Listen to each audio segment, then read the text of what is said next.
Friends, आज हम बात करेंगे फ्यूचर ग्रुप की और साथ में हम बात करेंगे रिलायंस इंडस्ट्रीज की। फ्यूचर ग्रुप से निकल कर आई है एक बड़ी अपडेट जिसको हम डिस्कस करेंगे और जानने की कोशिश करेंगे कि इस अपडेट का क्या इफेक्ट पड़ने वाला है फ्यूचर ग्रुप की डील के केस के ऊपर।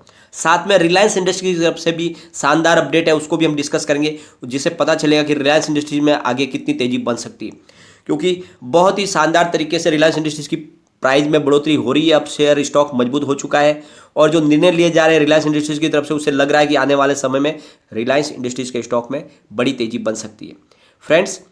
और फ्यूचर ग्रुप की जो डील है उसका जो मैटर पूरा सुप्रीम कोर्ट में सुनवाई के लिए गया हुआ है और वहाँ से 3 सप्ताह के लिए समय दिया गया है किशोर बियाणी के फ्यूचर ग्रुप को और साथ में रिलायंस इंडस्ट्रीज को। उनको जवाब दाखिल करना है कि ये जो डील की है उसमें अमेजन का ऑब्जेक्शन है, उनका क्या कहना है उसके बारे में। लेकिन उसके बीच में एक बहुत बड़ी अपडेट है जिसको हम डिस्कस करेंगे। लेकिन फ्रेंड, उससे पहले अगर आप पहली बार हमारे चैनल पे आए तो चैनल को सब्सक्राइब कर दीजिए, एक बेल आइकॉन दबा दीजिए ताकि जब भी नया वीडियो बनाए पहला नोटिफिकेशन आपको मिले। चलो फ्रेंड्स, वीडियो स्टार्ट करते हैं। मैं हूं आपका दोस्त एसबी दवे और हमारे अपने चैनल ऑनलाइन कमाई में आपका बहुत बहुत स्वागत। फ्रेंड्स, जैसे कि आपको पता ही है, डील को जो है रोकने के लिए भरसक कोशिश कर रहा है अमेजोन और अब अमेजोन की तरफ से एक बड़ी न्यूज़ अपडेट निकल कर आई है, उसको हम डिस्कस करेंगे। फ्रेंड्स, काफ़ी समय के बाद में अमेजोन की तरफ से खबर निकल कर आई है। अमेजोन का पक्ष मजबूत करने वाली खबर है, लेकिन इसके अंदर कुछ लूप होल है, उनको हम जांचेंगे जिससे पता चलेगा कि इसकी मंशा कुछ और हो सकती है। फ्रेंड्स, जैसे कि आपको पता है, किशोर बियाणी की पहले से शिकायत है कि जब मुसीबत के दौर में उन्होंने अमेजोन से मदद मांगी थी और उन्होंने कहा था कि मेरे पास पैसे नहीं है और हमारी फ्यूचर ग्रुप पूरी तरह से कर्जे में डूब चुका है और इस समय किसी बड़े इन्वेस्टर को हमारे साथ में जोड़ा जाए जिनकी वजह से हमारी ये कंपनी आगे चल पाए।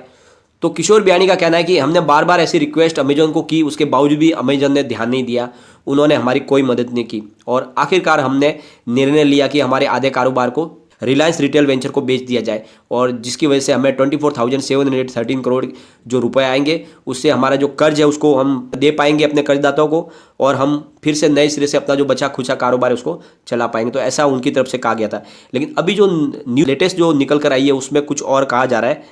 तो फ्रेंड्स, जो खबर निकल कर आई वो ऐसी है कि अमेजोन ने फ्यूचर ग्रुप को बचाने के लिए बहुत सारे इन्वेस्टर से बातचीत शुरू की थी, जैसे कि Premji invest, TPG capital, वेरली invest और एसएचजी कैपिटल। तो इस तरह से बहुत सारी कैपिटल कंपनियों के साथ में जो फाइनेंस कंपनियां हैं, जो बड़े बड़े ग्लोबल इन्वेस्टर हैं, उन निवेशकों के साथ में अमेजोन ने बातचीत शुरू की थी फ्यूचर ग्रुप के प्रॉब्लम को सॉल्व करने के लिए। जो उस समय की जो डिस्कस में जो शामिल थे उनमें से 2 लोगों ने ये बातचीत अभी कही है, डिक्लेयर की है कि फ्यूचर ग्रुप को बचाने के लिए अमेजोन ने काफ़ी समय से पहले शुरुआत कर दी थी।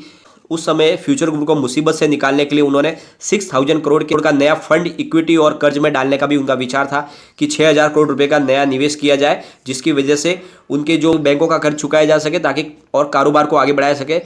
और साथ में अमेजोन की तरफ से ये विचार किया गया था कि फ्यूचर ग्रुप के बोर्ड और मैनेजमेंट का पुनर्गठन किया जाए।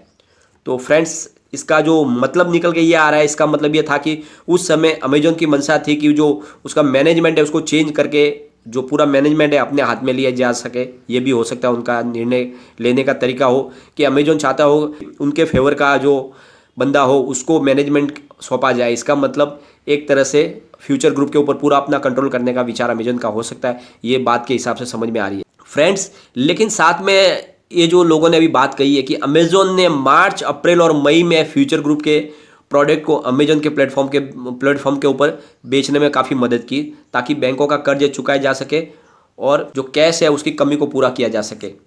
तो इन लोगों की तरफ से कहा गया है कि अमेजोन ने मार्च, अप्रैल और मई में फ्यूचर ग्रुप की काफ़ी मदद की उनके प्रोडक्ट को अमेजोन के प्लेटफॉर्म के ऊपर बेचकर।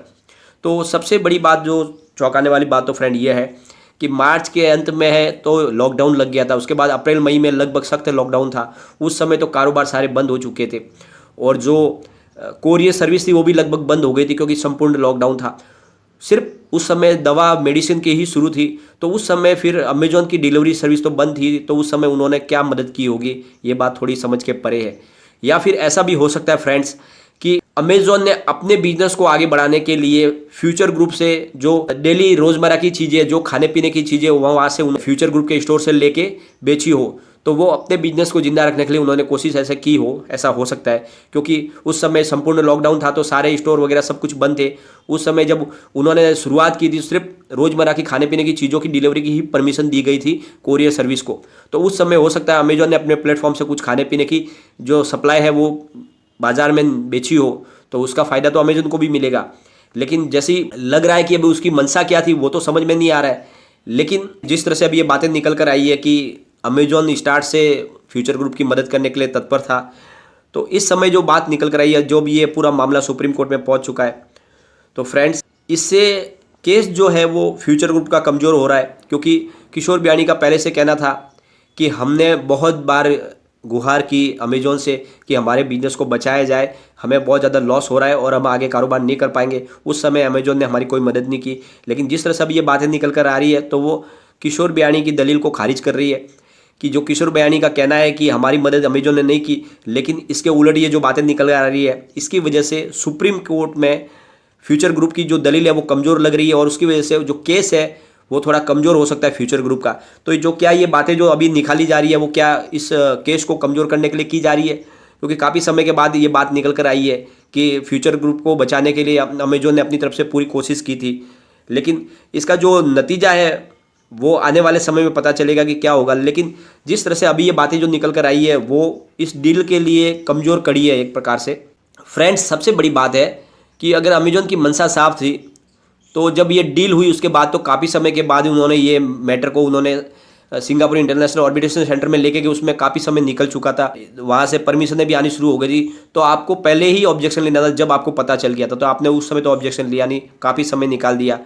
जब आपको लगा कि अब डील फाइनल होकर रहेगी तभी आपने ऑब्जेक्शन लिया, तो ये तो गलत बात है। क्योंकि ये एक मामले को डिले करने की ही मंशा से काम किया गया, क्योंकि लगातार एक कोर्ट से दूसरे कोर्ट में केस जा रहा है, आगे से आगे उसमें अपील की जा रही है, जिससे केस आगे बढ़ रहा है और उसकी वजह से डील बहुत डिले हो रही है और इसकी वजह से लगातार लॉस हो रहा है। अगर आज कारोबार की बात करें फ्रेंड्स, तो फ्यूचर रिटेल करीब 69 पर 0.4% डाउन पर ट्रेड कर रहा है, जबकि बाजार में 600 पॉइंट की बढ़त है, उसके बावजूद भी यहाँ पर थोड़ा सा डाउनफॉल है। फ्यूचर सप्लाई से 91.10 पर 0.82% डाउन पर है। फ्यूचर लाइफ स्टाइल 77.85 पर करीब 0.19% डाउन पर है। हाँ, फ्यूचर इंटरप्राइज में थोड़ी तेज़ी जरूर है, 10.10 पर करीब 0.50% अप पर ट्रेड है। और फ्यूचर कंज्यूमर 7.95 पर कल की ही क्लोजिंग पर ट्रेड कर रहा है। तो इसका मतलब सारे शेयरों में कोई बड़ी तेज़ी नहीं बन पा रही है, लेकिन एक अच्छी बात है कि बड़ी गिरावट रुकी हुई है। लेकिन जो माहौल बना हुआ है ये लगातार लॉस का माहौल है और शेयर होल्डर को बहुत ज़्यादा लॉस हो रहा है, तो डील बहुत जल्द होनी चाहिए। अब हम चलेंगे रिलायंस इंडस्ट्रीज की तरफ। रिलायंस इंडस्ट्रीज के शेयर में आज बहुत अच्छी तेज़ी देखने को मिल रही है, करीब 1% शेयर ऊपर ट्रेड कर रहा है। इसके पीछे वजह यह है कि रिलायंस जियो ने स्पेक्ट्रम की बोली में सबसे ज़्यादा स्पेक्ट्रम खरीदा है, यानी वो बहुत बड़ा प्रबल दावेदार बनकर उभरा है ये 4G टेलीकॉम की स्पेक्ट्रम की नीलामी में। जियो ने 488.35 मेगाहर्ट्ज की बोली जीती है, जिसमें 3 बैंड शामिल है, 800 मेगाहर्ट्ज, 1800 मेगाहर्ट्ज और 2300 मेगाहर्ट्ज। 800 मेगाहर्ट्ज, 1800 मेगाहर्ट्ज और 2300 मेगाहर्ट्ज, ऐसी 3 बैंड उन्होंने खरीदे हैं।